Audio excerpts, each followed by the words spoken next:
আর জান্নাতীদের 120 কাতার হবে। কত কাতার? 120 কাতার। তার মধ্যে 80 কাতার হবে উম্মতে মুহাম্মাদি, বলেন সুবহানাল্লাহ। আর এই উম্মতে মুহাম্মাদির মধ্যে আরো 70,000 স্পেশাল মানুষ আছে। কত হাজার? যারা বিনা হিসেবে বিনা আযাবে ডাইরেক্ট জান্নাতে যাবে ইনশাআল্লাহ। আমরা এসেছি পৃথিবীতে জান্নাত থেকে, এখানে পরীক্ষা দিচ্ছি, উদ্দেশ্য আবার সেই জান্নাতেই ফিরে যাওয়া। আমরা এখানে থাকতে আসি নাই তো, থাকতে আসছি। আমরা এখানে আসছি জান্নাত থেকে, ফিরে যাব কোথায়? ইনশাআল্লাহ জান্নাতে, ইনশাআল্লাহ জান্নাতে। 70,000। তবে অন্য একটা হাদিসে আসছে যে প্রত্যেক হাজারের সাথে আরো 70,000। তবে শর্ত কঠিন। কিরকম শর্ত? সাহাবীরা বসে ডিসকাস করছেন কে হতে পারে তারা। কেউ বলছেন তারা হয়তো প্রথম দিকের মুসলিমরা হবেন, কেউ বলছেন তারা হয়তো মুজাহিদরা হবেন, কেউ বলছেন তারা বদর যুদ্ধের সাহাবীরা হবেন ইত্যাদি। তখন নবী সাল্লাল্লাহু আলাইহি ওয়াসাল্লাম আবার চলে আসলেন, ব্যাক করলেন। ব্যাক করে বলছেন তোমরা কি এই বিষয়ে কি বিষয়ে কথা বলছিলে? তখন সাহাবীরা বললেন আমরা তো ডিসকাস করছিলাম যে কারা হতে পারে সেই 70,000। নবীজি বললেন শোনো, ওই 70,000 মানুষ, এক নাম্বার, ওই 70,000 মানুষ পাখি উড়িয়ে ভাগ্য গণনা করে না। প্রথম কাজটা কি? মানে তারা ইসলাম এত কঠিনভাবে পালন করে যে পাখি উড়িয়ে ভাগ্য গণনা বা হাত দেখা, রাশিফল, এরকম শিরিকের ধার কাছেও নাই। তারা শিরিকের ধার কাছেও নাই। 2 নাম্বার, তারা আগুনের শেকা বা উল্কি দিয়ে, এই ট্যাটু আছে না, ট্যাটু উল্কি আঁকে আগুন দিয়ে, এই ধরনের ট্যাটু উল্কি তারা আগে না শরীরের মতো। এইসব কুলক্ষণে সুলক্ষণে তারা বিশ্বাস করে না। 3 নাম্বার, তারা অবৈধ ঝাড়ফুঁক করে না। অবৈধ ঝাড়ফুঁক করে না। বৈধ ঝাড়ফুঁক করা যাবে। সূরা ফাতিহা পড়ে ঝাড়ফুঁক করা যাবে, সূরা ফালাক নাস ইখলাস পড়ে পড়া যাবে, আয়াতুল কুরসি পড়ে পড়া যাবে, কোরআন হাদিস দিয়ে ঝাড়ফুঁক করা যাবে। কিন্তু অবৈধ কিছু ঝাড়ফুঁক আছে না, তান্ত্রিক কবিরাজদের কাছে মানুষ করে, এগুলো করা যাবে না। আর 4 নাম্বার হচ্ছে তারা সর্বাবস্থায় এক আল্লাহর উপরে তাওয়াক্কুল করে, ভরসা করে, আল্লাহর প্রতি তাওয়াক্কুল করে। এরা হচ্ছে সেই 70,000 মানুষের মধ্যে থাকবে ইনশাআল্লাহ। এক সাহাবী দাঁড়িয়ে বললেন যে ইয়া রাসূলুল্লাহ, আমার জন্য দোয়া করেন, আমি যেন সেই 70,000-এর মধ্যে থাকতে পারি। নবীজি বললেন হ্যাঁ, তুমি 70,000-এর মধ্যে একজন যান। এরপর আরো 2জন সাহাবী দাঁড়িয়ে গেলেন, আমার জন্য দোয়া করেন। নবীজি বললেন না, ও আকাশা অগ্রগামী হয়েছে। এভাবে সবার জন্য দোয়া করতে থাকলে দরজা কি হতো? বন্ধ হয়ে যেত। তো এই দরজা খোলা আছে। এই যুগের মানুষও হতে পারে না? যে ব্যক্তি শিরক করে না, আল্লাহ ভরসা করে, কোনো রকম কুলক্ষণ বিশ্বাস করে না, ইসলাম পরিপূর্ণরূপে পালন করে, ইনশাআল্লাহ তাআলা আল্লাহ চাইলে তাদেরকে আল্লাহ পাক 70,000-এর মধ্যে আশ্রয় দিবেন, অংশ দিবেন ইনশাআল্লাহ তাআলা। তো আমরা বলছিলাম যে আমরা কোত্থেকে আসছি ভাই? জান্নাত থেকে। কোথায় যাব? ইনশাআল্লাহ। এর মাঝখানে শয়তানের পথ রয়েছে কিছু, শয়তানের ফিতনা। কি ফিতনা? শয়তান চায়, শয়তান কিন্তু ওয়াদা করে আসছে, চ্যালেঞ্জ করে আসছে আল্লাহর কাছে। কি করছে? চ্যালেঞ্জ। শয়তান কি চ্যালেঞ্জ করছে জানেন? শয়তান চ্যালেঞ্জ করছে যে রব্বি, শয়তান বলছে রব্বি মানে হে আমার রব। শয়তান কিন্তু আস্তিক, শয়তান কিন্তু আল্লাহকে বিশ্বাস করে। সে বলছে রব্বি, হে আমার রব, আনজিরনি, আমাকে অবকাশ দিন, ইলা ইয়াউমি ইউবআসুন, কিয়ামত দিবস পর্যন্ত অবকাশ দিন। আল্লাহ বলছেন ফাইন্নাকা মিনাল মুনজারিন, যাও, তোমাকে অবকাশ দেওয়া হলো। কিয়ামত পর্যন্ত সময় আল্লাহর কাছে এমন বড় কিছু নয়, খুব সামান্য। এবার সে বলছে রব্বি ফাবিমা আগওয়াইতানি, হে আল্লাহ, যে আদমের জন্য আজকে আমাকে জান্নাত থেকে বের করে দেয়া হলো সিজদা না করার কারণে, লা আকুদান্না লাহুম সিরাতাকাল মুস্তাকিম, ওই আদমকে জাহান্নামে নেওয়ার জন্য আমি সরল পথে ওত পেতে বসে থাকবো। বসে থাকে না শয়তান? সুম্মা লাআতিয়ান্না মিন বাইনি আইদিহিম, খুব ভালো করে জায়গাটা বোঝেন প্রিয় ভাইরা। শয়তান চ্যালেঞ্জ করে বলছে সুম্মা, এর পরে আমি আসবো আদম সন্তানের সামন থেকে। কোত্থেকে? এই সামন থেকে মানে অর্থ হচ্ছে দুনিয়া, মানে আপনাকে দুনিয়ার সমস্ত ফিতনা এসে প্রলুব্ধ করে রাখবে। কারণ দুনিয়া চোখের সামনে দেখা যায় না, দেখা যায়। দুনিয়ার অভাবের ধোঁকা দিবে, বেকারত্বের ধোঁকা দিবে, হতাশা, এইটা সেইটা, স্বামী স্ত্রীর ফিতনা, পরিবারের ফিতনা, সামাজিক ফিতনা, আপনাকে দুনিয়ার এই ফিতনা এসে ব্যস্ত রাখবে, রাখে না? এটা হচ্ছে সামন থেকে আসা। ওয়া মিন খালফিহিম, পিছন থেকে আসবো। পিছন থেকে মানে আপনাকে পরকাল সম্পর্কে হতাশ করে দিবে, এবং পরকাল সম্পর্কে আপনাকে কুধারণা সৃষ্টি করবে, এবং পরকাল সম্পর্কে আপনার মধ্যে একটা গাফেলতি সৃষ্টি করে দিবে যে পরকাল না, পরে দেখা যাবে। হ্যাঁ, পিছনে কি আছে? পরকাল না? পিছনটা পরকাল। তো পরকাল আসবে যখন, তখন দেখা যাবে। হ্যাঁ, বৃদ্ধ হলে তখন তওবা করে নিব, এখনো কি তাড়াহুড়ার কি আছে, পরে দেখা যাবে শেষ বয়সে। এরকম করে আপনাকে ভুলিয়ে ভালিয়ে রাখবে পিছন থেকে। আবার হতাশ করে দিবে, আমার পরকালে আমার জান্নাত হবে না, আমি তো এত আমল করতে পারি নাই, হ্যাঁ, আমার কি হবে, আমার আত্মহত্যা ছাড়া কোনো পথ নাই। এভাবে হতাশ করে ফেলবে আপনাকে পিছন থেকে। সুম্মা লাআতিয়ান্না মিন বাইনি আইদিহিম ওয়া মিন খালফিহিম, সামন থেকে আসবো, পিছন থেকে আসবো, ওয়া আন আইমানিহিম, ডান দিক থেকে আসবো। ডান দিক মানে কি? এটার ব্যাখ্যাও চমৎকার। ডান দিক মানে কি? আমরা বলি না ডান পক্ষ খুব ভালো মনে করি না? ডান পক্ষ ভালো, ডান দিকটা ভালো, শুভ মনে করি। তো ডান দিক হচ্ছে আপনাকে নেক্সট সুরতে সে ধোকায় ফেলবে। ডান দিক মানে কি? নেক্সট সুরতে ধোকায় ফেলবে। মনে করেন ডান দিক মানে ভালো, মানে আপনি নামাজ পড়ছেন কিন্তু নামাজের মধ্যে শিরক ঢুকাই দিবে। মানুষ দেখতেছে ভালো করে নামাজ পড়ে, নামাজ যাকাত দিচ্ছেন, দান সৎকা করছেন, মনের মধ্যে রিয়া ঢুকাই দেবে। ভালো কাজই তো করছে, ঠিক আছে? মানে হ্যাঁ, এটাও ঠিক। ওই যে হালাল প্রেমের দিকে উদ্বুদ্ধ করার চেষ্টা করবে। ডান নেক্সট সুরতে ধোকা, নেক্সট সুরতে। হ্যাঁ, নেক্সট মানে আলেম হয়েছে, মানুষ সবাই একদম বড় বক্তা আলেম সব বলছে, মনের মধ্যে অহংকার, নেক্সট সুরতে ধোকা, ঠিক আছে? বা মনে হচ্ছে যে এক ভাইয়ের গীবত, তহমত, সমালোচনা করাকে সে দিনের পথে সংগ্রাম মনে করছে, নেক্সট সুরতে ধোকা। হ্যাঁ, এক ভাইয়ের সমালোচনা করা, গীবত করা, তার চরিত্র উদ্ধার করে ফেলা, এটাকে সে মনে করছে যে দিনের জন্যই করছে, ঠিক আছে? নেক্সট সুরতে ধোকা। নেক্সট সুরতে ডান দিক থেকে মানে কি? নেক্সট সুরতে আপনাকে ধোকায় ফেলে দিবে। ফেলছে না? ফেলছে। কিন্তু এটা কিন্তু ডেঞ্জারাস। এটা কাদের জন্য? এটা আবেদ মানুষদের জন্যই, যারা আল্লাহকে মানে, রাসূলকে মানে, চেষ্টা করে দিনের পথে চলার জন্য, এদেরকে সে ডান দিক থেকে আসবে আর কি। মানে আমাদের ক্ষেত্রে আল্লাহ পাক হেফাজত করুন বলি আমিন। আর চতুর্থটা হলো ওয়ান শামাইলিহিম, ওদের বাম দিক থেকে আসবে। এটা কেমন? এটা হচ্ছে ফাসেক জালেম শ্রেণীর মানুষ যারা, তাদের সামনে মদ, জুয়া, জেনা সবকিছু উন্মুক্ত করে দিবে। এগুলো পর্যন্ত ছোট এখন। তো এইভাবে চতুর্দিক থেকে শয়তান আসবে এবং বলবে, আল্লাহকে বলেছে ওয়ালা তাজিদু আকসারহুম শাকিরিন, আল্লাহ আপনি বেশিরভাগ আদম সন্তানকেই শুকরগুজার পাবেন না। এটা কি বাস্তব না? এখন বেশিরভাগ মুসলিম নামাজ পড়ে না? পড়ে না? বেশিরভাগ মুসলিম যাকাত দেয় কি দেয় না? রমজান মাস আসছে দেখবেন বেশিরভাগই অনেকেই রোজা রাখবে না, আছে না? রমজান মাসে মানুষ বেপরদায় চলছে না? রোজা রেখেও মানুষ মাপে কম দিবে না? নামাজ পড়েও সুদ খাচ্ছে না? মানে বেশিরভাগ মানুষ কিন্তু সত্যি সত্যি আল্লাহর পথে নাই। এই পৃথিবীতে বেশিরভাগ মানুষ বলছে আল্লাহর সন্তান আছে, নাউজুবিল্লাহ। খ্রিস্টানরা বলছে না আল্লাহর সন্তান আছে? তো বেশিরভাগ মানুষকে আমি পথভ্রষ্ট করে ছাড়বো, শয়তান কিন্তু বলে গেছে, এবং সেটা কিন্তু বাস্তব হচ্ছেও। আল্লাহ পাক অন্য সূরায় বলেছেন ওয়া কালিলুম মিন ইবাদিয়াশ শাকুর, আমার শুকরগুজার বান্দা খুব কম হবে। কি হবে? কম হবে। হাদিসের মধ্যেও আসছে যে তোমরা ৭৩ দলে ভাগ হয়ে যাবে। কত দল? তার মধ্যে একটা মাত্র দল জান্নাতে যাবে। কয়টা দল? মা আনা আলাইহি ওয়া আসহাবি, আমি যার উপরে আছি, আমার সাহাবীরা যার উপরে আছেন। তো বুঝতে পারছি যে জাহান্নামে বেশিরভাগ মানুষই যাবে, অল্প মানুষই জান্নাতে যাবে। তবে জান্নাতীদের মধ্যে বেশিরভাগ হবে উম্মতে মুহাম্মাদের মধ্যে ইনশাআল্লাহ তাআলা। আর তবে সুসংবাদ আছে। সুসংবাদ কি? আল্লাহ রাব্বুল আলামিন আমাদের নবীজিকে একটা ওয়াদা করেছেন, এটা গিফট, হাদিয়া দিয়েছেন। কিরকম হাদিয়া? আমাদের নবীজিকে আল্লাহ পাক বলেছেন, হে মুহাম্মদ সাল্লাল্লাহু আলাইহি ওয়াসাল্লাম, তোমার উম্মতের মধ্যে কোনো ব্যক্তি যদি আসমান জমিনের সমান গুনাহ করে কিন্তু তার আমল নামায় শিরকের কোনো পাপ থাকে না, শিরকের কোনো গুনাহ নাই, আমি তার সামনে আসমান জমিন সমান ক্ষমা নিয়ে হাজির হব ইনশাআল্লাহ। মানে যে ব্যক্তি লা ইলাহা ইল্লাল্লাহ মন থেকে পড়েছে, আমল করার চেষ্টা করেছে, শিরক থেকে বেঁচে থাকার চেষ্টা করেছে, ইনশাআল্লাহ একদিন না একদিন সে জান্নাতে যাবেই যাবে ইনশাআল্লাহ। এটা তো খুশির কথা আমাদের জন্য। আল্লাহ পাক আমাদেরকে তাওহীদপন্থী বানাক এবং শিরক থেকে বাঁচিয়ে রাখুন, দোয়া করি। এখন মুমিনের সঙ্গে তো বুঝলেন, এই সমস্ত গায়েবে আমরা বিশ্বাস করি বলেই আমরা কি মুমিন। এই মুমিনদেরকে আল্লাহ পাক বলছেন ইত্তাকুল্লাহ, তোমরা আল্লাহকে ভয় করো। কি করো? আর মুমিন হলেই মুত্তাকি হওয়া যাচ্ছে না। মুমিনদেরকে আল্লাহ পাক বলছেন যে আল্লাহকে ভয় করো। আল্লাহকে ভয় করার মানে কি? এক কথায় আমি একটা অ্যানসার দিচ্ছি। সূরা হাশরে চলে যান। কোন সূরা? সূরা হাশর। এই সূরার ৭ নম্বর আয়াত। কত নম্বর? আল্লাহ পাক বলছেন ওয়ামা আতাকুমুর রাসূলু ফাখুযুহু, রাসূলুল্লাহ সাল্লাল্লাহু আলাইহি ওয়াসাল্লাম তোমাদেরকে যা যা দিয়েছেন সব গ্রহণ করে নাও। রাসূল যা যা দিয়েছেন গ্রহণ করে নাও। ওয়ামা নাহাকুম আনহু ফান্তাহু, রাসূল যা যা নিষেধ করেছেন ছেড়ে দাও। সোজা কথা, রাসূল যা যা নিষেধ করেছেন ছেড়ে দাও। এই একটা মূলনীতি মেনে চলতে পারলেই মানুষ মুত্তাকি হয়ে যাবে ইনশাআল্লাহ। এত বেশি কথার দরকার নাই। এই একটা মূলনীতি, রাসূল যা যা দিয়েছেন নিয়ে নাও, রাসূল যা থেকে নিষেধ করেছেন ছেড়ে দাও, ইনশাআল্লাহ তোমরা সফল হয়ে যাবে, মুত্তাকি হয়ে যাবে। রাসূল কি দিয়েছেন একটু গুছাই দিই আপনাকে। এই যে ঘুমাবো আমরা, আচ্ছা শুরু করি আপনার চেহারা। রাসূল কি আমাদেরকে ক্লিন শেভ চেহারা দিয়েছেন? হ্যাঁ, আজকে এক ভাই আমাকে টেক্সট করলো, কোথায় জানি বাংলাদেশের বাধ্যতামূলক করা হয়েছে একটা প্রতিষ্ঠানে ভর্তি হতে হলে ক্লিন শেভ করতে হবে। তো চিন্তা করেন কিভাবে ফোর্স করা হচ্ছে। এভাবে তো বলতে পারতেন যে যার ইচ্ছা হয় সে শেভ করবে, যার ইচ্ছা হয় সে দাড়ি রাখবে। এটা চাপিয়ে দেওয়া হলো না? হলো? এটা চাপিয়ে দেওয়া হলো না। আমরা যদি বলি যার ইচ্ছা হয় সে শেভ করবে, যার ইচ্ছা হয় সে দাড়ি রাখবে, এটা কি চাপিয়ে দেওয়া হলো? এটা কি দাড়ি রাখা চাপিয়ে দিলাম? কিন্তু তারা বলছে দাড়ি শেভ না করলে ভর্তি হওয়া যাবে না। চাপিয়ে দিল না? ধ্বংস হোক এদের। কি হোক এদের? ধ্বংস হোক। আল্লাহ পাক ধ্বংস করুক এদেরকে। যারা নবীর সুন্নতকে এভাবে জবাই করে এদেরকে ধ্বংস করুক আল্লাহ।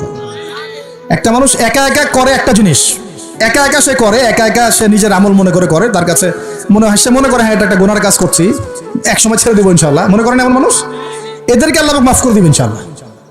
এই মানুষগুলোকে আল্লাহ মাফ করে দিবেন ইনশাল্লাহ। আমি আল্লাহকে চিনি, আমার কাছে মনে হয় আমি আল্লাহকে চিনি। একজন মানুষ মনে করে একটা শেভ করতেছে, কিন্তু তার মনে হয় যে না, আসলে শেভ করাটা খারাপ কাজ, এটা খারাপ কাজ, এটা আসলে আমি বাধ্য হয়ে করছি বা করতে হচ্ছে, ইনশাল্লাহ আমি আর একটু বড় হলে ছেড়ে দিব, ইনশাআল্লাহ আল্লাহ চাইলে তাকে মাফ করে দিবেন ইনশাআল্লাহ। আরেকজন এটাকে করতে বাধ্য করছে, না এটা করতেই হবে, রাখা যাবে না সুন্নাত, এটা কাটতে হবে, শেভ করতে হবে, এ মাফ পাবে না ইনশাআল্লাহ তাআলা, ইল্লা মাশাআল্লাহ, ইল্লা মাশাআল্লাহ। চাপিয়ে দেয় খুব খারাপ জিনিস। কেন চাপিয়ে দিবেন আপনি? কেন চাপিয়ে দিবেন? আর একজন পুরুষের সৌন্দর্যই তো হচ্ছে দাড়ি। আমি তো আফসোস করি যে দাড়ি নাই চেহারায়, কত আফসোস করি যে মানুষ, আপনাদের দাড়ি দেখলে আমার হিংসা হয়, ঈর্ষা হয়। এটা ঈর্ষা, হিংসা না, এটা কি ঈর্ষা। গাল ভর্তি দাড়ি থাকবে, দেখে কত চমৎকার লাগে, মাশাআল্লাহ। আমাদের নবী সাল্লাল্লাহু আলাইহি ওয়াসাল্লামের চেয়ে কোনো হ্যান্ডসাম পুরুষ আছে? ছিল কখনো? নবী সাল্লাল্লাহু আলাইহি ওয়াসাল্লামের দাড়িগুলো এত সুন্দর ছিল, দাড়ি দিয়ে খুশবু বের হতো, সুবহানাল্লাহ। এমনিতেই দাড়িতে মেহেদি না দিয়েই দাড়ি একটু ব্রাউন রঙের দাড়ি ছিল, মেহেদি দেওয়া লাগতো না, এমনি ব্রাউন কালার দাড়ি। বুঝতে পারছেন না মনে হয়? অনেক টকটকা ফর্সা মানুষ ছিলেন তিনি। আমাদের একদম উপর লেভেল থেকে শুরু করে বাথরুমের টয়লেট পর্যন্ত সব এখন পশ্চিমা কালচারে চলছে। কোনো জায়গায় এমন টয়লেট দেখা যায় যে দাঁড়ায়ও পেশাব করার বুদ্ধি নেই, দেখেন নাই মনে হয়? একটা তো ইস্তেঞ্জা করতে হয় বা পায়ে ভর দিয়ে, কোন পায়ে? এখন এই যে ইংলিশ কমোডে আপনি বা পায়ে ভর দিয়ে কেমনে করবেন বলেন দেখুন, কিভাবে সুযোগ আছে? আর পাবলিক টয়লেট যদি হয় তাহলে ওটাতে বসলে কাপড় এগুলো পাক থাকবে, ওটাতে নামাজ হবে? চিন্তা করেন তো, এটা সূচিবায়ু হয় না? আচ্ছা, সব জায়গায় পশ্চিমা সভ্যতা ঢুকে গেছে এখন, সব জায়গায়, বাথরুম থেকে শুরু করে একদম ওই বিশ্ব পরিচালনা পর্যন্ত সব ওদের শূন্যতা চলছে। আর কিছু দেখলাম যে এরকম কিছু বোল বা বাটির মতো রেখে দিয়েছে, ওখানে দাঁড়ায় ধরে করতে হবে। হ্যাঁ, এখন দেখা যায় কোনো মানুষের হাইট 6 ফুট, কোনো মানুষের 5 ফুট, কোনো মানুষের 4 ফুট। এখন যদি ম্যাচ না করেন কি করবে? পাপ যদি ঠিক না হয় কি করবে? চিন্তা, এগুলো দেখেন নাই মনে হয়? দেখবেন, ঘুরতে থাকেন। আল্লাহ পাক কি বলেছেন? সিরু ফিল আরদ, জমিনে বিচরণ করো, ঘোরো, জমিন ঘুরে দেখো, ফানজুর, দেখো কাইফা কানা আকিবাতুল মুকাজ্জিবিন, আল্লাহর বিধান যারা অস্বীকার করেছে ওদের কি পরিণতি হয়েছে দেখো। ঘুরতে বলেছেন আল্লাহ পাক। তো দেখেন আমাদের সব সুন্নতগুলো কেন জানি আস্তে আস্তে ওইদিকে চলে যাচ্ছে। আল্লাহ পাক বাঁচাক আমাদেরকে। চেহারা থেকে শুরু হবে, আপনার কথাবার্তা, আপনার চাল চলন, আপনার আকীদা, পোশাক পরিচ্ছদ, বাথরুম, পরিবার, আপনার ব্যবসা, আপনার ইবাদত, জিকির আজগার, তাসবিহ তাহলিল, সমাজ পরিচালনা এবং রাষ্ট্র পরিচালনা পর্যন্ত প্রত্যেকটা কাজ নবী সাল্লাল্লাহু আলাইহি ওয়াসাল্লামের সুন্নত মতো করার পাক্কা নিয়াত করতে হবে। কতটুকু পারি না পারি আল্লাহ দেখবেন, কিন্তু চেষ্টা করতে হবে ইনশাআল্লাহ। ব্যক্তি পর্যায়ে তো পারবো নাকি? এখানে তো আমাকে কেউ ফোর্স করবে না, করবে?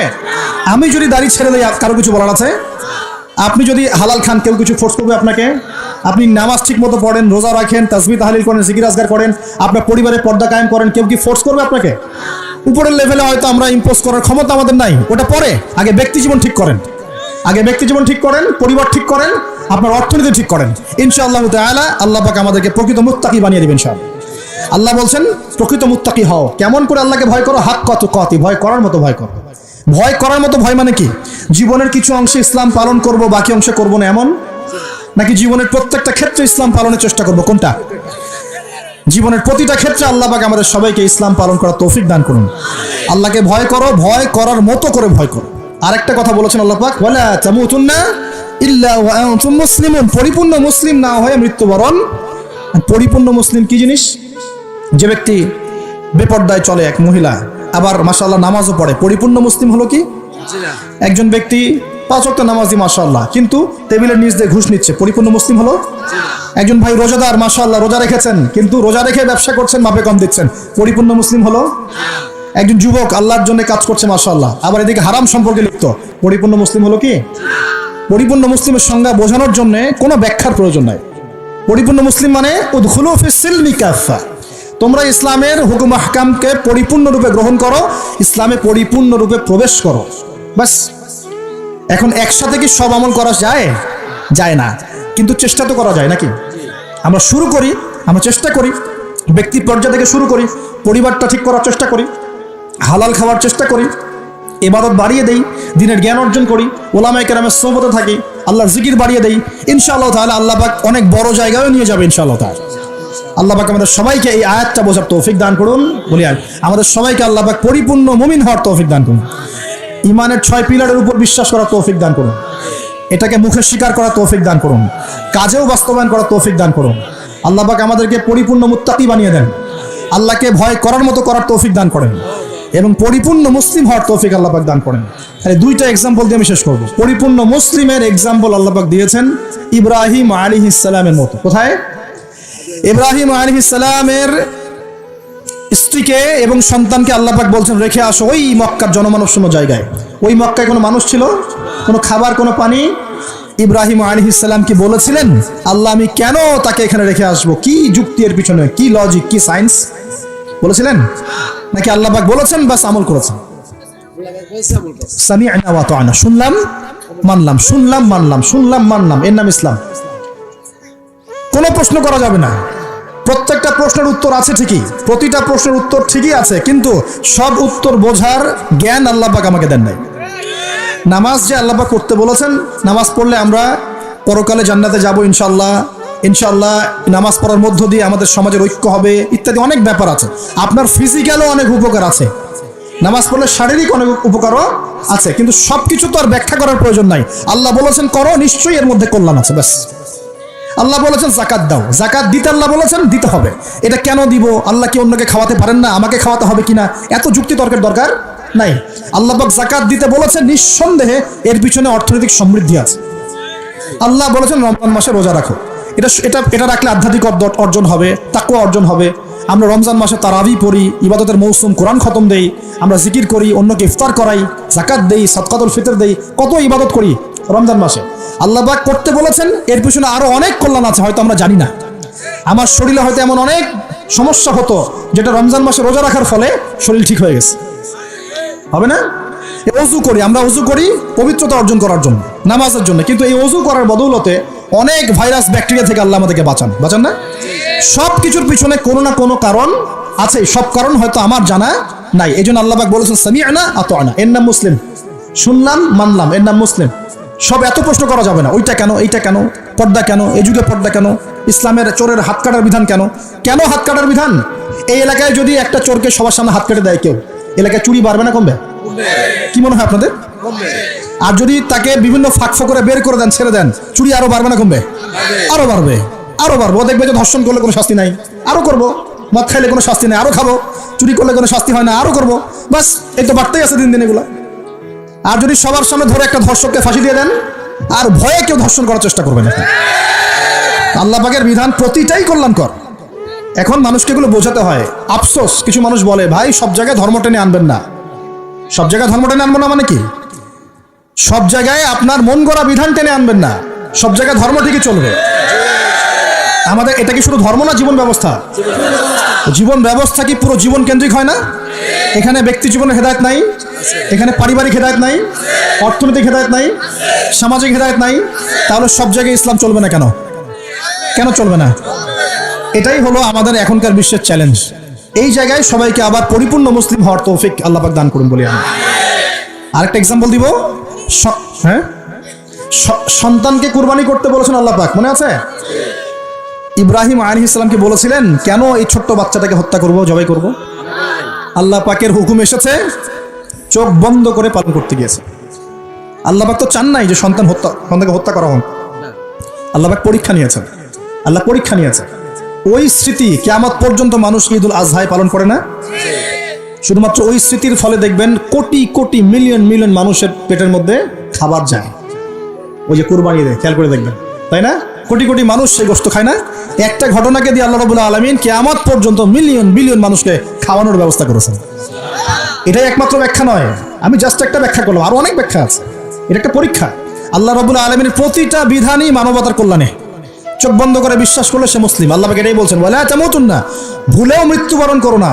ওয়ালা তামুতুন্না, ভুলেও মৃত্যুবরণ করো না, ইল্লা ওয়া আনতুম মুসলিমুন, পরিপূর্ণরূপে ইসলাম কবুল না করে, আত্মসমর্পণ না করে ভুলেও মৃত্যুবরণ করো না। মৃত্যু কবে আসবে জানি? তাহলে কি অপেক্ষায় বসে থাকবো, নাকি এই সুযোগ থাকতেই পরিপূর্ণ মুসলিম হবো? কোনটা? খালি একটা কাজ করতে হবে, আল্লাহ রাসূল যা দিয়েছেন তা গ্রহণ করব, যা ছাড়তে বলেছেন ছেড়ে দিব ইনশাআল্লাহ। কোরআনে যা আছে আমল করার চেষ্টা করব, যা নাই ছেড়ে দেবো ইনশাআল্লাহ। যদি দেখা যায় বাধ্য হয়ে আমি পাপে লিপ্ত হয়ে যাচ্ছি, হতাশ হবেন না, তওবা করে আবার ফিরে আসবেন। পথ চলতে গিয়ে হোঁচট খেয়েছেন, ভালো পথে চলছেন কিন্তু হোঁচট খেয়েছেন, হতাশ হবেন না, ওযু করবেন, নামাজ পড়ে আবার তওবা করবেন ইনশাআল্লাহ। যতবার পাপ হবে ততবার তওবা করবেন ইনশাআল্লাহ।